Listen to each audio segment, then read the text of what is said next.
understand why City fans are frustrated and angry, because this is the team they consistently, you would dunk on and dunk on and dunk on. And it does appear now, just like Declan Rice said, that essentially now you two teams are very, very close to each other's standards.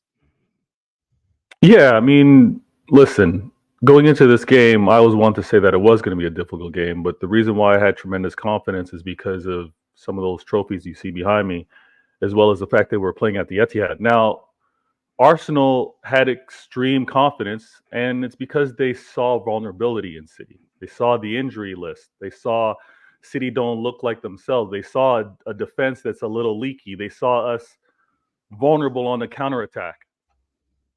The best attacking team in the league, easy, able to slap up West Ham, able to slap up Crystal Palace, Newcastle, no disrespect, 3-1 versus Liverpool. Their chest got really big. They thought they'd do the same thing to City. So when you see the trophies behind me, when you see the results that we've had over the years, for them, it's important. For them, this game was important. It was for them to kind of get to another level. Now, Dale, with all of the, and again, my lawyers are going to get after you because you're using my image without my permission. But for all of the talk about what Arsenal can do, they got humbled by their manager pointing out, we can't play the way we played against these other teams. We can't play this way against City. We have to change it up. And I've seen the best do it. Sam, I see Sam down there, his manager as well. Not so high of a line when he comes to City, play against City, at home and away. So what I saw from Arsenal, I kind of expected it. Not to this degree, though. I think what you're hearing from some of the City fans is we didn't think that they were going to be this pragmatic. We didn't think that they were going to be this defensive and showing us this much respect. Because can I ask a question to you? Yeah. So you sound very frustrated that Arsenal didn't play into your hands, that Arsenal didn't open up more. What more could City have done today to break Arsenal down? What more could KDB, Jack Grealish, Doku, these players had absolute stinkers. What more could them and your managers have done to beat an Arsenal, as opposed to you being frustrated at how Arsenal were playing? So Terry, your channel is excellent. You as a host is phenomenal. There's no frustration in my voice. So how you kind of narrated that, I'm not frustrated. What I did think. I don't know about that one, Chief. I don't know about that. No, I'm not frustrated. Listen, I'm 3 points off top. I'm not frustrated. This game I knew was going to be difficult. This game I knew I was not going to lose. I knew I wasn't going to lose it because of the home record that we have and because of Rodri. The man hasn't lost in over a year, and it's a leap year, so add an extra day to that. He's phenomenal. But this game, listen, would I have expected them to open up? No, Terry, I didn't. I didn't. But when I see Kai Havertz putting in an excellent defensive shift, when I see Arteta choosing Jesus and the defense that he put out there, when I saw Saka playing more defensively than he did offensively, I was accepting what the result going to be. It was probably going to end up being a draw at the very least. So V, I understand that. No, I was going to answer the rest of your question. Yeah. So now when we look at KDB, when we look at Holland, when we look at Foden and what they could have done, I'm in the first half of the game, I was on TJ Warner TV, Arsenal fan. We were doing a rival watch along. Now the thing is, that first half, I was saying, let's release those passes.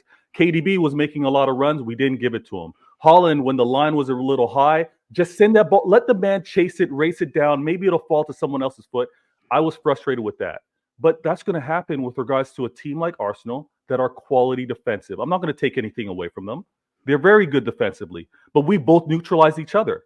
Now, I had Jesus, double agent. You guys don't know that. But double agent, he was never going to score for you guys. All right? He's never going to score for you guys. But overall, we neutralized each other because of the quality that we had. It was one of those days. I understand that, but obviously you had a lot of players that performed badly. And I'll go back to the question again. Why do you think, what did you make of KDB's performance? What did you make of Jack Grealish and Doku when they came on? They had stinkers. What was that down to, in your opinion? Are you just saying Arsenal were that good today that they made your players look bad as opposed to your players were bad? Arsenal were good. It's going to be a combination of two. Arsenal were good, having our players look poorly. Our players as well, based off of this international break, and we were all stressing over the potential injury rumors. Like you point out, you easily point them out for Arsenal. You may not see it the same way for City, but I think KDB is carrying something. He didn't do anything internationally. Holland is just coming off, and he didn't play internationally as well. So is he playing with a knock? Possibly. I don't know if that's the case. Foden, overall, he was sloppy with those passes, and I don't think we found him early enough. But am I going to say it's strictly based off the injury? No. Am I going to say it's strictly Arsenal? No. But this is the quality that we're talking about, and this is also the respect that is shown for us. Listen, Arsenal fans, you guys slapped up everybody scoring goals at will. You could not do that. 4 points out of the possible 6. 4 points out of the possible 6. No, the 4 points out of the possible 6 is a trophy for you. Yeah, that's all you're going to say. It's not a trophy. It's part of what gets you and keeps you in the race. No, so you can say, keeping you in the race is much important. Daniel, let me finish. I'm center stage right now. Let me finish. You getting the 4 points out of 6 is huge. It's another level up for you guys as you progress over the years to try and be a consistent challenger. You need to take this next step. But for it to be a case where I'm going to be stressed out as a City fan, as I'm pursuing this title, I've gone seasons where I didn't get a win versus Liverpool. We would draw back and forth. I would not get maximum points. And you know what I would continue going on to do? Are you not worried, V? Are you not worried, though, V, about your overall record against the current top 6 teams? Not at all. Because if you break it down, you're not concerned that you haven't beat anyone in the top 6 yet, and you've got to play 2 more of them. I don't think it matters, though. Sorry. Hold on. United are no longer considered a top 6 team? Sorry, we are. Sorry, hang on. Let me rephrase that. We are in that. You beat us with the only team. Sorry, my apologies. I'm talking about the other teams in it. So other than Man United, which you beat home and away, you've got Villa and Spurs to come. You haven't beaten them yet this season. If your current record persists and you don't beat them, you just said there, Patrick and V, that's not that much of a problem. If you fail to win those 2 games, that's at least 4 points drop. That's massive. Yeah, but I'm looking at. But this is no. Go ahead. Yeah, Patrick, 1 second. Because again, Terry's very clever. Am I concerned with my past form against top 6 teams? It is what it is. It's happened. Do I think I'm going to have that same result moving forward against Aston Villa and Spurs? I don't believe so. This is the final 9 remaining games. I don't think we're going to play the same way. Because again, when I was showing that inconsistent form, you guys like to dismiss it.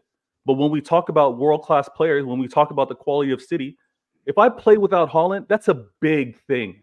If I play without KDB, that is a big thing. If I happen to not win against a top 6 team without Rodri, that's a big thing. So I'm not going to have those issues moving forward, I believe. So I'm confident that this form will not continue on moving forward. Like today. Yeah, no, I hear. I mean, you had those players today, though, and it happened. Yeah, I'll take a draw, Terry. What's the issue here? This is Arsenal. I'll take a draw versus Arsenal. Spurs, Aston Villa, not that level. I'll be concerned with that. Okay. 100%. Okay. And when you say I'm clever with how I ask questions, I'm not being clever. I'm just asking you a question. No, you are clever because you'll say that later. You sound frustrated.